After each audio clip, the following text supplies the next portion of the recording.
உலகெங்கும் பரவி வாழும் உறவுகள் அனைவருக்கும் என் இனிய வணக்கம். இந்த காணொலியில் நாம கடலுக்கு மீன்பிடிக்க போகும்போது விசைப்படகுல என்னென்ன உபகரணங்களை எடுத்துட்டு போவாங்க, வலையில எத்தனை வகை இருக்கு, ஜிபிஎஸ் எதுக்கு பயன்படுது, எக்கோ சிஸ்டம்னா என்ன, இப்படி நிறைய கருவிகளையும் பொருட்களோட பயன்பாடுகளையும் பற்றி பார்க்க போறோம். வாங்க பார்க்கலாம். நீங்க பார்த்துட்டு இருக்கிறத போர்டுன்னு சொல்றாங்க. இதை மரத்துலையும் இரும்புலையும் பயன்படுத்துன்னு சொல்றாங்க. படகோட சைஸ், அப்புறம் அதுல யூஸ் பண்ணக்கூடிய என்ஜினோட பவர், இதுக்கு தகுந்த மாதிரி மரத்தாலேயோ இல்ல இரும்பாலேயோ உள்ள போர்டை பயன்படுத்துவாங்களாம். இந்த போர்டோட வெயிட் பாத்தீங்கன்னா 100 கிலோல இருந்து 220 கிலோ வரைக்கும் இருக்குன்னு சொல்றாங்க. நீங்க பார்த்துட்டு இருக்கிற இதோட பேரு விஞ்ச் அப்படின்னு சொல்றாங்க. இந்த விஞ்சில சுத்தி இருக்கிற இந்த கயித்தை அந்த போர்டுல இணைச்சு அதை கூட வலையையும் இணைச்சு கட்டி அதை கடலோட ஆழத்துல தர வரைக்கும் இறக்கி அதை ஒரு 4 மணி நேரம் எடுத்துட்டே போவாங்களாம். அதுக்கப்புறம் 4 மணி நேரம் கழிச்சு எடுத்து பார்த்தா மீன் இருக்கும்னு சொல்றாங்க. இதுக்கு பேரு சென்டர் கப்பின்னு சொல்றாங்க. இதுக்குள்ள கயித்தை விட்டு அந்த போர்டோட இணைச்சிருப்பாங்க. இது ரோப்பை கைடு பண்ணி கொடுக்கறதா சொல்றாங்க. நீங்க பார்த்துட்டு இருக்கிற இதுக்கு பேர் ரோப்பு தள்ளின்னு சொல்றாங்க. கடல்ல இருக்கிற ரோப்பை திரும்ப விஞ்சில சுத்த இது பயன்படுது. அங்கேயும் இங்கும் நகர்ந்து போய் சரியான அளவுல சரியான இடைவெளியில அழகா இந்த ரோப்பை விஞ்சில சுத்த பயன்படுது. இதை கண்ட்ரோல் பண்ண இந்த ஸ்டேரிங் மாதிரி இருக்கிற இந்த சிறிய அளவிலான வீல் பயன்படுது.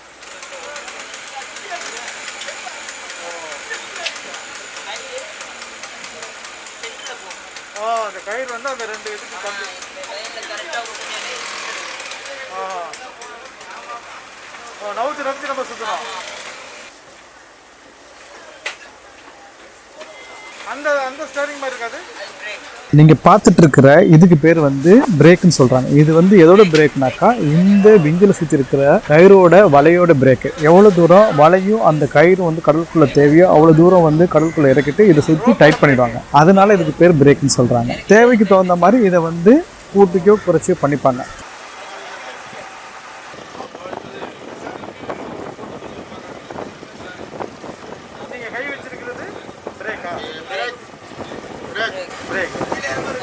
தேவையான அளவு ரோப் இறக்கிட்டு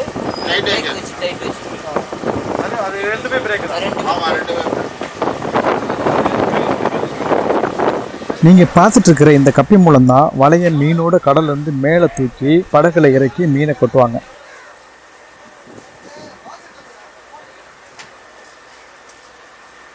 இவங்க எப்படி வேலை செய்வாங்க அப்படின்னு தெரிஞ்சுக்கிறதுக்கும், இவங்களோட வேலை நேர்த்திக்கும் பொருட்களை எப்படி கையாளுவாங்க அப்படின்னு தெரிஞ்சுக்கிறதுக்கு இந்த பல்லு விளக்குற ப்ரஷை எப்படி வச்சிருக்காங்கிறத பார்த்து நம்ம தெரிஞ்சுக்கலாம். சாப்பிடவும் சமைக்கும் பயன்படுத்துற பொருட்களை எப்படி பாதுகாப்பு வச்சிருக்காங்கிறத நாம பார்க்கலாம். சாதாரணமா வீட்டில் வச்சிருக்கிற மாதிரி நம்ம இங்க வைக்க முடியாது. படகு கடல்ல ஆடும்போது பாத்திரங்கள் அங்கே எங்கேயும் மூவ் ஆகும். அதனால வலையில ஒரு பை மாதிரி செஞ்சு அதுக்குள்ள போட்டு வச்சிருக்காங்க. தேவைக்கு தகுந்த மாதிரி மட்டும் அதை எடுத்து பயன்படுத்துவாங்க. தேவை முடிஞ்சதுக்கு அப்புறம் எடுத்து இதுக்குள்ளேயே சுத்தம் பண்ணி வச்சிருவாங்க. நீங்க பார்த்துட்டு இருக்கிற இந்த கருவோட பேரு எக்கோ சவுண்டுன்னு சொல்றாங்க. கடல்ல தர எவ்வளவு தூரத்துல இருக்கு, கடல்ல தண்ணீரோட மேல்மட்டம் எவ்வளவு தூரம் இருக்கு, உள்ள பாறை இருக்குதா, மண் இருக்குதா, மேடு இருக்குதா, பள்ளம் இருக்குதா, கடலோட ஆழம் எவ்வளவு, மீன், இந்த மாதிரி எல்லாத்தையும் இந்த எக்கோ சவுண்டர் தான் காமிக்கும் சொல்றாங்க. இது புர்னோ ஜிபிஎஸ் சொல்றாங்க. இந்த ஜிபிஎஸ் எல்லா படங்களும் இருக்குன்னு சொல்றாங்க. படிச்சவங்க படிக்காதவங்க எல்லாருமே எளிதில் கையாளலாம் சொல்றாங்க. இன்னும் தெளிவா சொல்லணும்னாக்கா, நம்ம பழைய நோக்கியா 1100 மாதிரி யார் வேணாலும் பயன்படுத்தலாம் சொல்றாங்க. இது கடலுக்கு போறவங்களுக்கு என்ன தேவையோ அதை காமிக்கும் சொல்றாங்க. அடுத்து நீங்க பாக்குறது கவர்மெண்ட் ஜிபிஎஸ் புதிய மாடல் சொல்றாங்க. இது மேப்போட இணைச்சிருக்கும் சொல்றாங்க. இதை பயன்படுத்துவதற்கு கொஞ்சம் படிப்பறிவு தேவை அப்படின்னு சொல்றாங்க. குறைஞ்சது 10வது 12வது வரைக்கும் படிச்சிருக்கணும் அப்படின்னு சொல்றாங்க. இது என்ஜினோட மானிட்டர். இதுல என்ஜினோட ஸ்பீடு, என்ஜினோட டெம்பரேச்சர், ஆயில் பிரஷர், ஆயிலோட டெம்பரேச்சர், ஆர்பிஎம் ஸ்பீடு, இது எல்லாத்தையும் இது காமிக்கும். இதை மானிட்டர் பண்ணிட்டே இருப்பாங்க.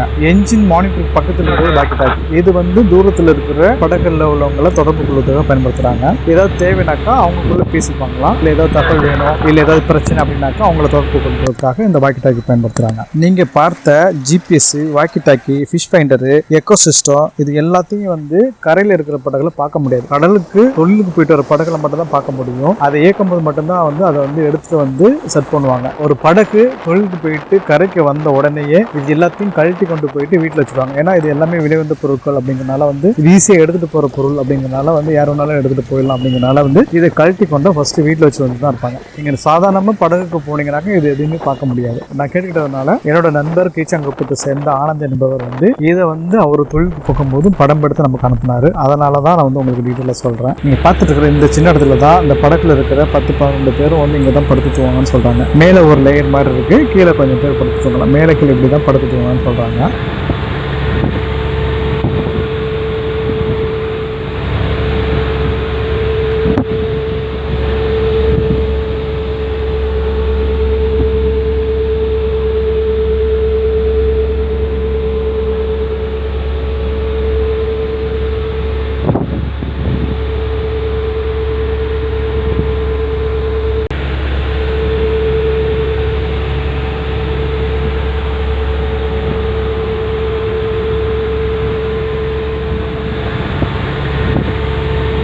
இந்த சின்ன இடத்துல தான் வந்து அவங்களோட கிச்சன் இருக்குது. இதுக்குள்ளே தான் வந்து அவங்க சமையல் பொருள் எல்லாமே வச்சுட்டு அதுக்குள்ளே தான் சமைச்சிக்கணும்.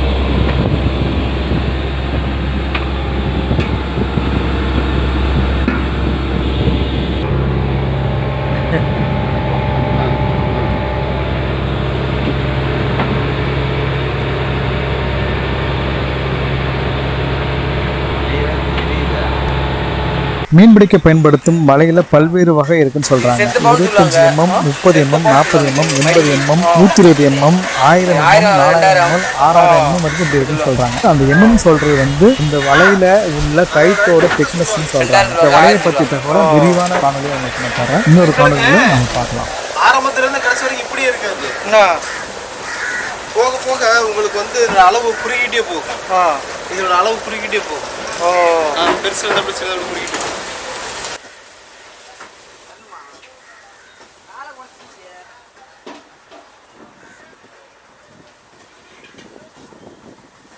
இந்த பைப் எதுக்கு? இந்த பைப் தண்ணி. எங்கேருந்து வரும் தண்ணி? டேங்க் இருக்கு. அந்த டேங்க்ல இருந்து பைப் போட்டு இதை அடிச்சா வரும். 1500 லிட்டர்.